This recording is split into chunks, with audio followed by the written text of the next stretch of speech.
changes that come up in life. Authenticity is more than just venting your feelings.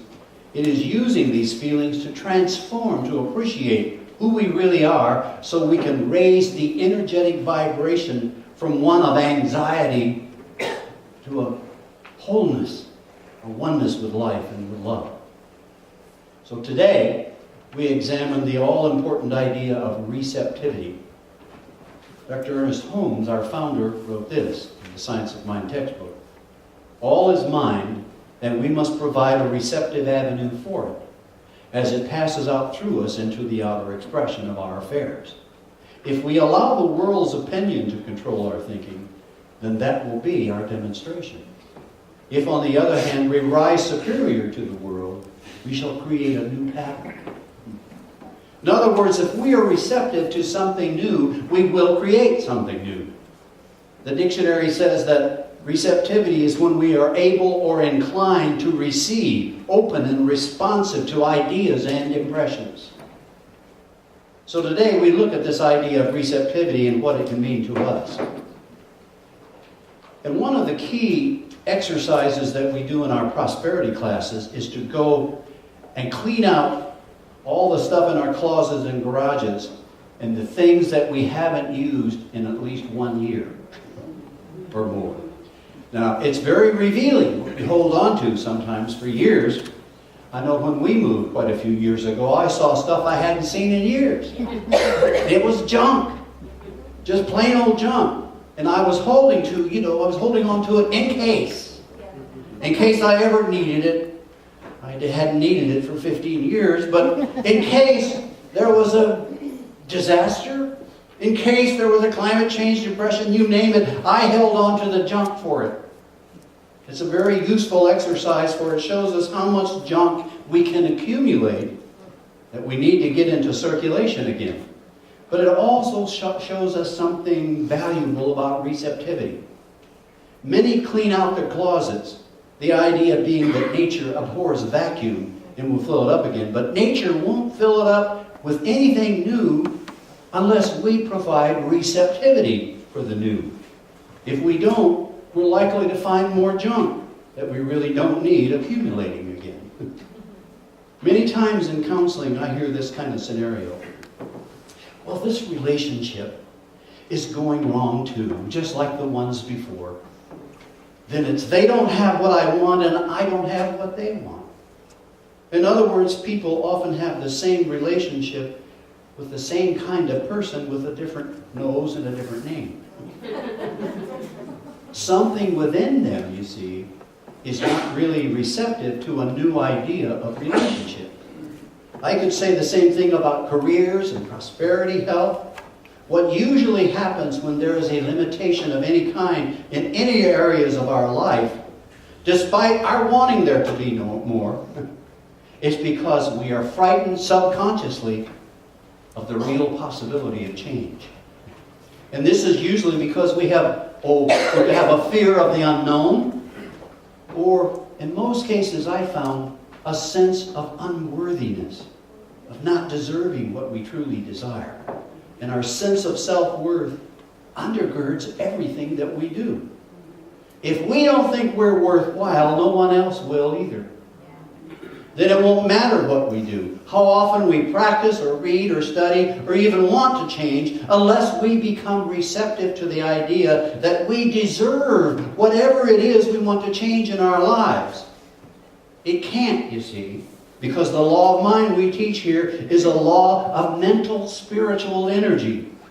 The energy that radiates from us attracts situations, people, and events into our lives that are most like the dominant energy that we are radiating.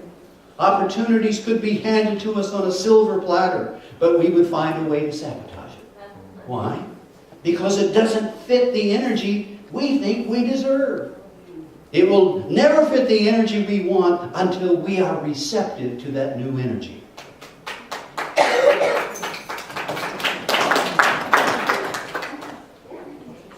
In metaphysics, there has been a formula for success at anything that has been around for over 100 years from now, and we might simplify it this way. First, make a clear choice about what you want. Make a clear choice about what you want. And then say yes to what you want. And then the second thing is say no to what you don't want. Now, this simple formula always works, except for people who have difficulty with the saying no, saying yes to what they want. You see, I found many times people say they want something new, something good in their life, some fortune or love, but they've really grown quite comfortable with who they are now and the way things are. Sure. Anytime we shake up our comfort zones, we are shaking up what seems to make us feel safe in the world, even if it hurts us. Jeff Heath from the University of Durban in England describes this way. He said, "We are what we come to believe ourselves to be. To change our beliefs is to change our identities. That's why it's difficult to change beliefs." But, and it's a big but, if we can find a reason why I want this, then we'll find our most compelling reasons why change is possible and beneficial to all of us. That is, if we can give ourselves a new perspective, a new view, a new feeling that life is for us and never against us, if we can see others can do it, then so can we. We'll be opening the door to greater possibilities than we've ever dreamed possible. We'll be receptive. Receptive. In other words, give yourself a good reason to change. And this will make you receptive to the change you want. Well, what's a good reason? Anything that will make you want what you want more than you want what you have. Anything that will make you want what you want more than you want what you have. Do you understand that every year advertisers spend billions of dollars in newspapers, TV, magazines, internet, mail, and more just to get us to want something new more than we want what we have? Is that right? Yes. Well, does it work? Of course it does. They can show you statistically how an ad campaign will influence people to buy certain products because of two things. Two things important to our discussion of receptivity: repetition and emotion. Let me say it again. A proven key to improving anyone's receptivity is repetition and emotion.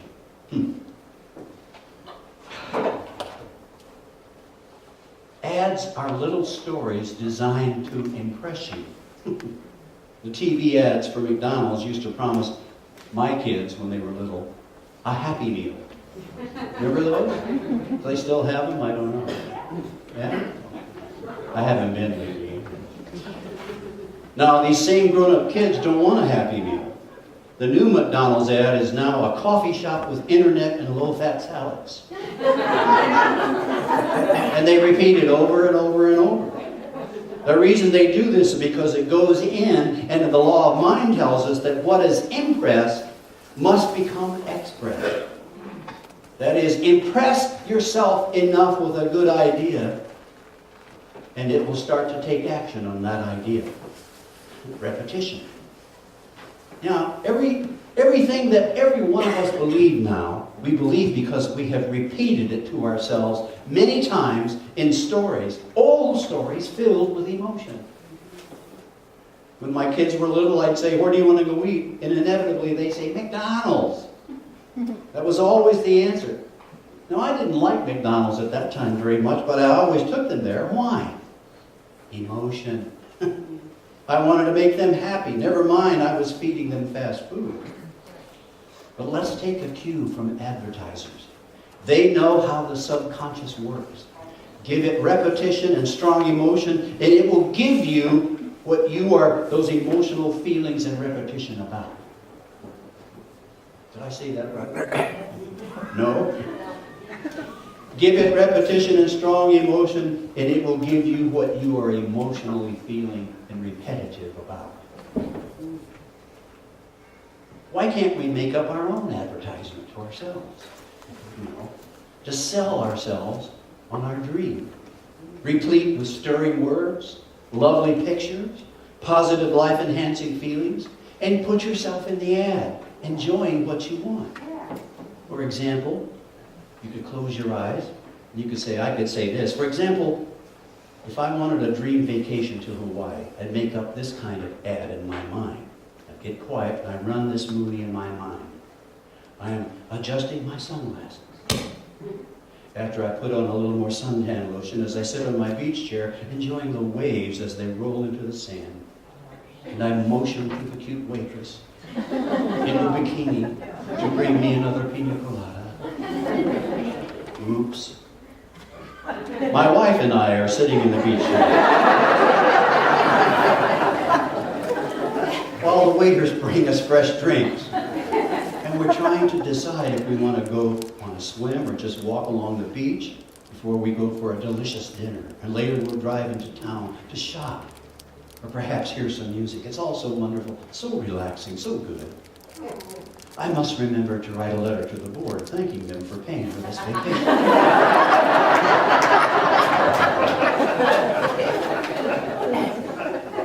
But you have to make it as clear to yourself as you possibly can. You make it as clear to yourself. You see, in this life, we get to make up the ads that influence us.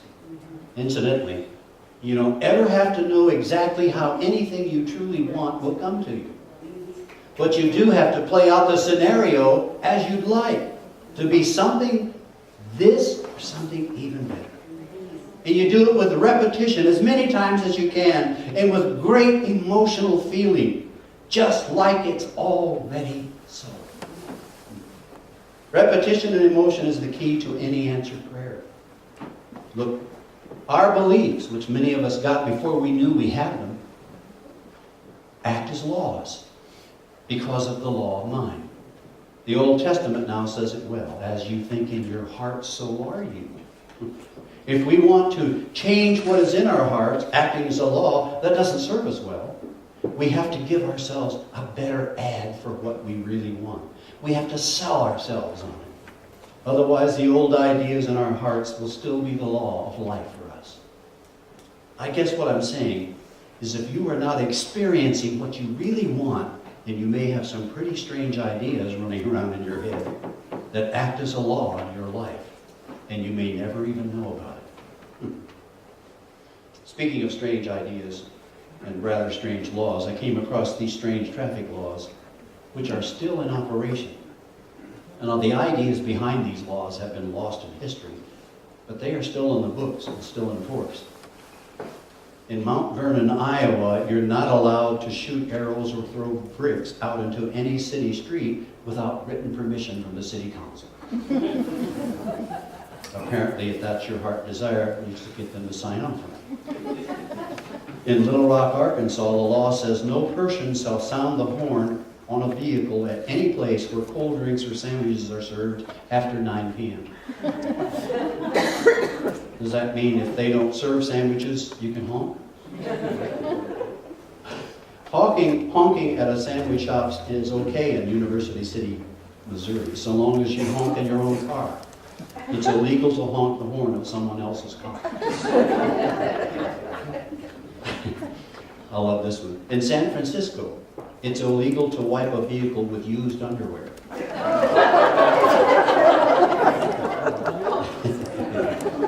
Apparently new underwear is okay. There's another law there where it says it's illegal to pile horse manure 6 feet high or on any street corner. So if you go there and plan on piling manure, make it 5 feet and you're okay. Which kind of tells us that a lot of what we believe is just a pile of BS. That's belief system. And there's one more interesting law. In Connecticut and Tennessee, we find this really interesting. It's prohibited in many states to hunt from a moving vehicle. But apparently in Connecticut and in Tennessee, you can hunt for whales from a car. So if you're so inclined, I guess you try your luck out on Old Hickory Lake. So some have said the reasons that we aren't receptive to a greater good than we could be is our underlying commitments. Underlying commitments, that is, ideas we've accepted unconsciously. So Debbie Ford writes, it's our underlying commitment, our thoughts, beliefs, that they are unseen forces that shape our reality. Our underlying commitments are the differences between what we say we want and what we experience. These underlying commitments are formed by unconscious decisions we've made in the past. So if you want to become receptive, if you want to have a new experience in this life, we will have to make a decision, a conscious decision. And here's a hint for some of you. Making a decision and creating from that decision doesn't take a lot of effort and struggle. It's our underlying commitments that tell us it's going to be too difficult. Now, I'm not saying you don't have to work at it, you do, but the systematic application of the law to creating what you want is actually easier than not applying it. Because I tell you, it takes a lot of energy and work and effort and heartache to create and live in poverty, disease, and disharmony. Amen? Amen. So become receptive to the idea that health, harmony, abundance, and love are the right and perfect natural order of things. Because being receptive to the idea on a spiritual level that we are perfect because we are one with God.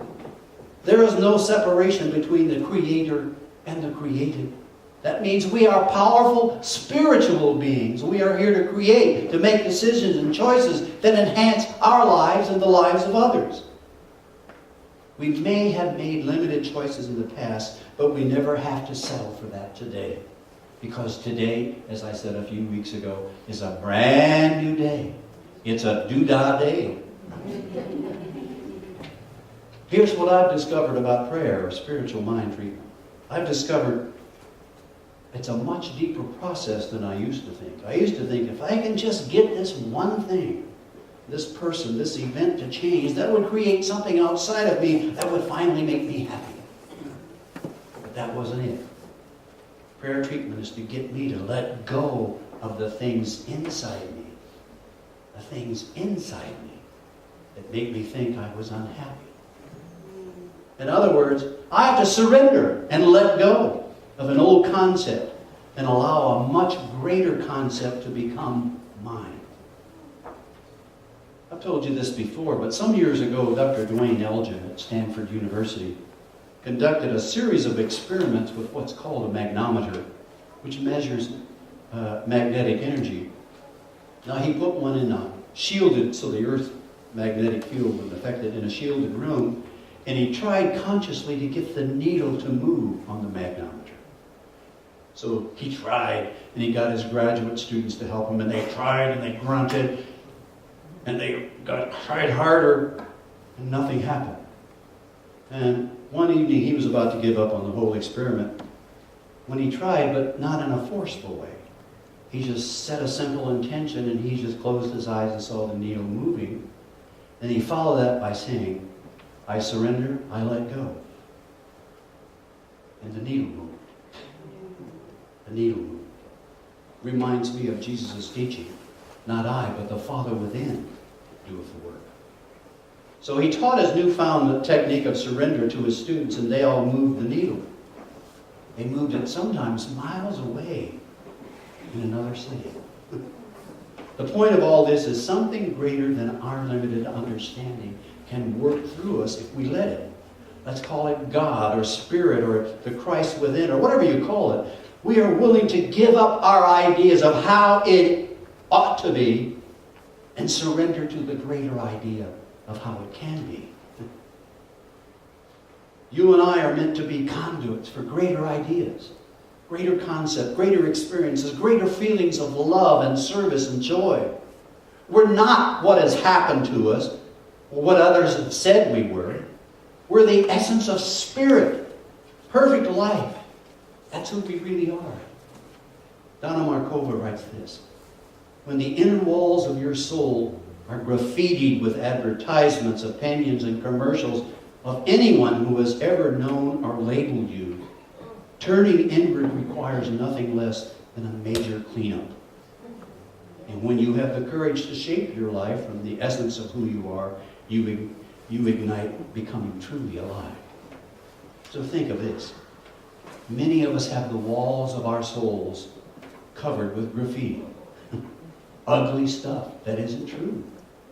The reason it's there is because we keep it there every time we tell an old story. Or we have an old or similar thought or feeling. And you know how these stories start. The reason I can't do this is blah, blah, blah. If only I had done such and such, then blah, blah, blah. If only I hadn't done such and such, then blah, blah, blah. I can never get any breaks in this life because of blah, blah, blah. You don't understand my situation. It's because of blah, blah, blah.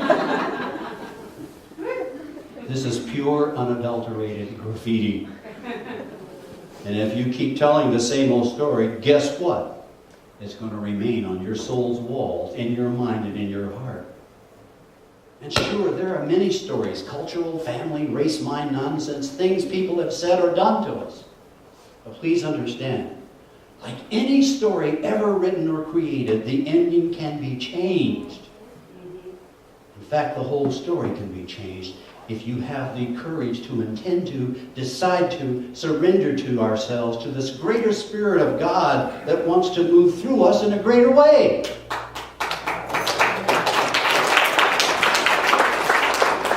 So if you find yourself telling an old story, stop and immediately say, blah, blah, blah. Try that. Blah, blah, blah. That's right. I'll say someone who just walked in with what? So then you say, blah, blah, blah. This is who I am, and this is what I want. And keep your eyes on what you want. Yes. Set the course where you want it to go. We want to go from the old, so we're told to be bold and reach for the new gold. Hey. You like that? Try this. I can let go of the old. Let myself be bold. Because I deserve the gold. And I'm totally sold. On my dream. You like that? But you have to decide. You have to move. It will never happen until you happen.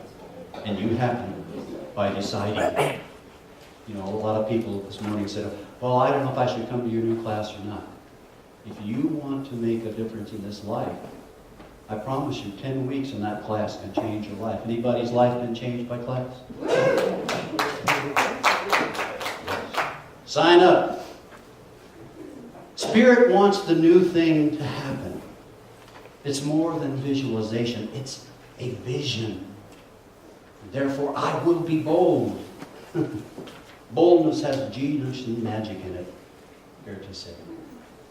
So I came across this story of a bold gentleman who is no longer with us, and this took place back in the 1970s. It's Walt Jones of Tacoma, Washington. He was 104 years old then. He outlived his third wife, who he was married to for 52 years. Yeah. And when she died, a friend saw it must be said to him, it must be sad to lose a longtime friend. And he said, well, of course it is, but then again, it may be for the best. Well, why is that? He said, well, I don't want to be negative or say anything or defame her wonderful character, but she kind of faded out on me on that last decade. When asked to explain, he went on, she just never wanted to do nothing, became a kind of stick in the mud. So 10 years ago, when I was 94, I told my wife, we ain't never seen nothing but the Northwest. So I want to buy a motorhome and visit all the 48 states. What do you think of that? And she said, I think you're out of your mind, Walt. Why do you say that, I asked. Why, we get mugged out there and die, and there wouldn't be a funeral parlor. And then she said, who's going to drive, Walt? And he said, why, I am, Lammy. And she said, you'll kill us. So the interviewer says, now she's gone, Walt, what do you intend to do? Well, I bought me a motorhome, and I intend to visit all the 48 states to celebrate our bicentennial. It was in 1976. And by golly, that's what they did. We got to 43 of the states that year selling curios and stuff. And But he had only his motorhome for a few months, and his wife had been buried for just 6 months when he was seen driving down the street with a rather attractive 65-year-old woman. Walt, said the interviewer, who was that woman sitting by your side? Who's your new lady friend? He replied, yes, she is. Yes, she is what? My lady friend. Lady friend? Walt, you've been married 3 times and you're 104 years old. This woman must be 4 decades younger than you. And he responded, I quickly discovered man cannot live in a motorhome alone. The interviewer said, well, I can understand that, Walt. You probably miss having someone to talk to and after having a companion all those years. And without hesitation, Walt replied, you know, I miss that too. 2? Are you inferring that you have a romantic interest? Walt, there comes a time in a person's life when you knock that stuff off. That kind of physical exertion could be hazardous to a person's health. And Walt considered the question carefully and then he replied, well, if she dies, she dies.